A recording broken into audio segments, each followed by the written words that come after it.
Hello everyone, this is Easy English Joy and welcome to our lesson on the word there. In English, there is a versatile word that we use to talk about the existence or presence of something in a particular location.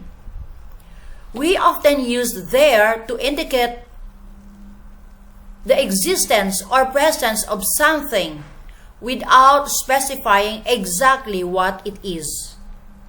For example, if you want to say that something exists in a certain place, you can use there. There singular. There is a black cat.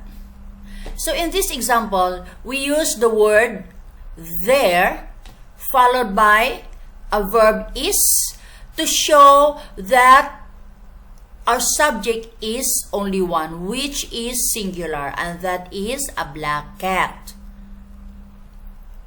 There is a boy behind the tree. So in this example, we use the word there to tell or to point that there is a boy behind a tree, and it is singular. So there is followed by the word is or by the verb is followed by a subject to point that there's only a boy behind the tree.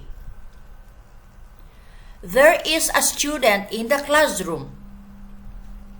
So in this example, we use the word there followed by the verb is to show that there is only one student in the classroom. So our subject is singular. A black cat, a boy, a student. So in these three sentences, we use there to show that there's only one subject in each sentence. Alright? Therefore, we use the verb is after there. Questions. Is there a boy behind the tree? Is there a student in the classroom? So this time around, we transform the sentence into a question. And to transform the sentence into a question using the word there, we reverse. All we need to do is to reverse the verb and the word there. So is comes before there, and you have to close your sentence with a question mark. Is there a boy behind the tree? Is there a student in the classroom? There plural. There are 3 tennis players. So in this example, we use the word there to point that there are 3 tennis players. So we use are here because of the subject, which is plural. 3 tennis players. There are 2 people and 2 dogs. Alright? So we use there are to point or to tell that there are 2 people and 2 dogs, and so we use the verb are because it is a plural subject. 2 people and 2 dogs. There are 6 boys playing football. So in this example, we use there are to tell or to point that there are 6 boys playing football. Alright? Questions. Are there 3 tennis players? So to transform a sentence into a question, we reverse the word there and the verb are. So are comes before the word there, followed by the rest of the sentence, and of course we have to end it with a question mark since we transformed the sentence into a question. Are there 3 tennis players? Are there 6 boys playing football? So we reverse the word there and the verb are to make it into a question followed by the rest of the sentence. And of course, we close the sentence with a question mark since this is a question. So, are there 6 boys playing football? Are there 3 tennis players? So, we just reverse the verb are followed by there and then the rest of the sentence. We reverse there and are comes first before there, and then the rest of the sentence, and close it with a question mark to transform a sentence, a plural sentence, into a question. Remember, the word there can be singular or plural. It depends on the words that follow it. There is a book on the table. It is singular, a book. There are 3 books on the table. It's plural. When using the word there, you must think ahead to the noun that follows it. This noun is the subject. There is a dummy subject.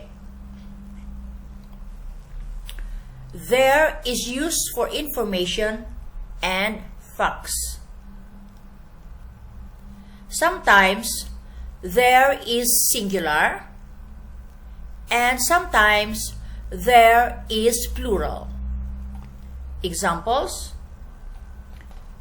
there is a clock on the wall. There's a rabbit in the backyard. There is. This is the contraction of there is. There is, we contract them, we join the 2 words together, and we replace apostrophe to the letter that we omit or deleted. There is becomes theirs. Most Americans use the contraction theirs. There are 7 days in a week. So there are 7 days. It is plural. There are some flowers on the table. Plural.